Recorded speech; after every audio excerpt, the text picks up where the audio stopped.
Assalamualaikum warahmatullahi wabarakatuh. Masih bersama saya Ahmad Sabirin dari Prodi Pai. Di sini saya akan menjelaskan tentang pengertian Al-Quran. Para ulama dalam bidang ilmu Al-Quran telah mendefinisikan Al-Quran menurut pemahaman mereka masing-masing, baik secara etimologi maupun teknologi. Secara etimologi adalah beberapa pendapat tersebut. Menurut Al-Ansyid, kata Al-Quran adalah bentuk masdar dari kata kerja atau fi'il qara'a, artinya membaca, dengan berubah bentuk kata tafsir Qur'ana dan yang menjadi yaqra'u qur'atan. Dari tafsir tersebut, kata qur'atan artinya baca, yang bermakna isim fa'ul, maf'ul. Waqra'an artinya yang dibaca. Nah, sedangkan menurut Al-Ansyid dan berbagai golongan lain, kata Quran berasal dari lafaz qara'na yang berarti menggabungkan sesuatu dan dengan yang lain, kemudian kata tersebut dijadikan sebagai makna kalamullah yang diturunkan kepada nabinya, mengingat bahwa surat-suratnya atau ayat-ayatnya dan huruf-hurufnya beriring-iringan dan satu digabungkan kepada yang lain. Menurut Al-Farah, kata Al-Quran berasal dari lafaz qara'atun, merupakan bentuk jamak dari kata qur'atan yang berarti petunjuk atau indikator, mengingat bahwa ayat-ayat Al-Quran satu sama lain saling menerapkan dan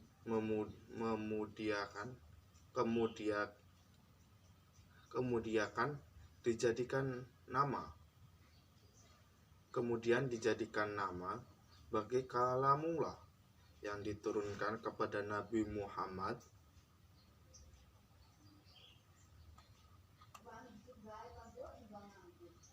Menurut Ad-Jujad, kata Quran itu kata sifat dari Al-Qur'an yang sewajan atau seimbang dengan kata fudlatun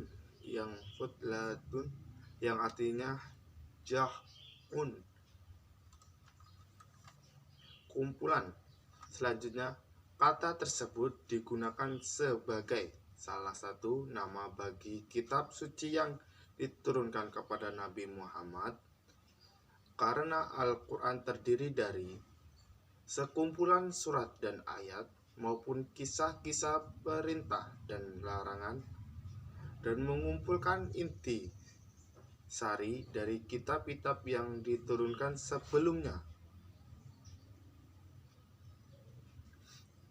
Menurut As-Saf'il, kata Al-Quran adalah isim atau alam, bukan kata bentuk atau istiqaq dari kata apapun, dan sejak awal memang digunakan sebagai nama khusus bagi kitab suci yang diturunkan Allah SWT kepada Nabi Muhammad SAW, sebagaimana halnya dengan nama-nama kitab suci sebelum yang memang merupakan nama khusus yang diberikan oleh Allah SWT, yaitu Zabur atau Nabi Hud, Taurat Nabi Musa, dan Injil Nabi Isa.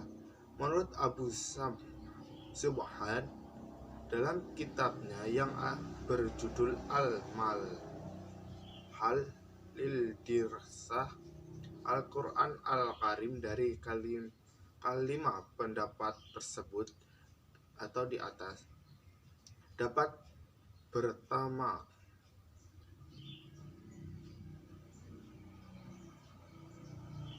Dapat pertamalan yang paling dapat yakni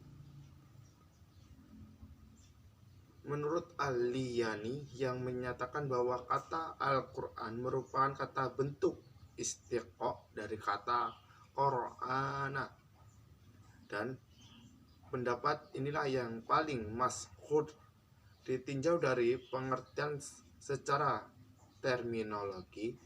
Para ulama juga berbeda pendapat dalam mendefinisikan Al-Quran.